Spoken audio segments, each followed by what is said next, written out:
হায়া সোফিয়া তুরস্কের ইস্তাম্বুলে অবস্থিত প্রায় ১৬০০ বছর ধরে ইতিহাস আর ঐতিহ্যের সাক্ষী হয়ে দাঁড়িয়ে থাকা এক জীবন্ত নিদর্শন। কখনো শাসকের প্রাসাদ, কখনো গির্জা, কখনো মসজিদ, আবার কখনো জাদুঘর হিসেবে এখনো কালের সাক্ষী হয়ে ঠাঁই দাঁড়িয়ে এই ইমারত। যেমনই বিচিত্র এর ব্যবহার, তেমনি বিচিত্র এর নামকরণীয়। কখনো এটি আয়া সোফিয়া, কখনো হায়া সোফিয়া বা লাতিন ভাষায় স্যাংটা সোফিয়া নামেও পরিচিত। ধূমকেতুর এই পর্বে আপনাদের নিয়ে যাব প্রাচীন স্থাপত্যের এক অনবদ্য নিদর্শন, ইতিহাসের নানা চড়াই উৎরাইয়ের সাক্ষী হায়া সোফিয়ার মহাজাগরণ কাহিনীতে। হায়া সোফিয়া, যা একসময় ছিল গির্জা, পরে মসজিদ, আর এখন আবারও মসজিদ হিসেবে ব্যবহার হচ্ছে। কিভাবে একই স্থাপনা হয়ে উঠল খ্রিস্টান ও মুসলিম উভয় সম্প্রদায়ের প্রাণকেন্দ্র? চলুন ধীরে ধীরে এর ইতিহাসের গভীরে প্রবেশ করি। ৫৩৭ খ্রিস্টাব্দে রোমান সম্রাট জাস্টিনিয়ানের নির্দেশে হায়া সোফিয়া নির্মিত হয়, যে নামের অর্থ পবিত্র জ্ঞান। এই গির্জা তৈরি করতে সময় লেগেছিল ৫ বছর, কিন্তু এর আগে ২বার ভেঙে গিয়েছিল পূর্ববর্তী গির্জাগুলো। বাইজেন্টাইন স্থাপত্যের শ্রেষ্ঠ নিদর্শন হিসেবে এর বিশাল গম্বুজ বিশ্বকে তাক লাগিয়ে দেয়। কথিত আছে, সম্রাট জাস্টিনিয়ান প্রথমবার গম্বুজ দেখে বলে উঠেছিলেন, সলোমন, আমি তোমাকে ছাড়িয়ে গেছি। এটি প্রায় ১০০০ বছর ধরে বিশ্বের বৃহত্তম গির্জা ছিল এবং পূর্ব অর্থোডক্স খ্রিস্টানদের প্রধান ধর্মীয় কেন্দ্র হিসেবে ব্যবহৃত হতো। ১৪৫৩ সালে অটোমান সম্রাট সুলতান দ্বিতীয় মেহমেদ কনস্টান্টিনোপল জয় করলে হায়া সোফিয়ার ভাগ্য বদলে যায়। গির্জাকে মসজিদে রূপান্তর করা হয়, যোগ করা হয় মিনার, মেহরাব আর ক্যালিগ্রাফি।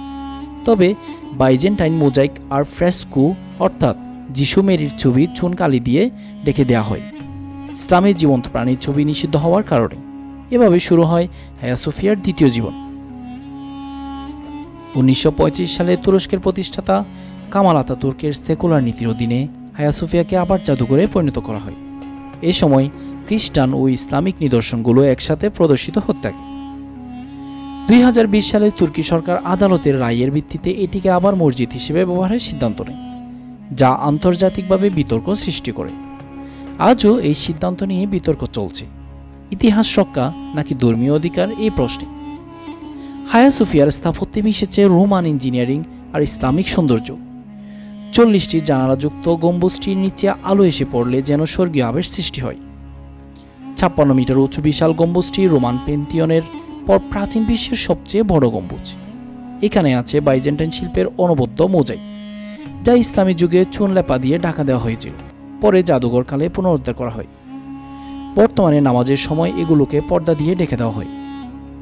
উসমানীয় যুগে ৪টি মিনার যুক্ত করা হয়, যা এর সেলুলয়েডকে স্বতন্ত্র করে। বর্তমানে নামাজের সময় ছাড়া এটি পর্যটকদের জন্য উন্মুক্ত। ইউনেস্কো এটিকে ইস্তাম্বুলের ঐতিহাসিক অঞ্চল এর অংশ হিসেবে বিশ্ব ঐতিহ্যবাহী স্থান হিসেবে তালিকাভুক্ত করেছে, যদিও ২০২০ সালের সিদ্ধান্তে তারা এটি নিয়ে উদ্বেগ প্রকাশ করে। হায়া সোফিয়া শুধু একটি ভবন নয়, এটি সময়ের সাক্ষী, সংস্কৃতির মেলবন্ধন। পূর্ব ও পশ্চিমের সাংস্কৃতিক সেতুবন্ধন হিসেবে আয়া সোফিয়া মানব সভ্যতার সমন্বয়ের অনন্য নিদর্শন।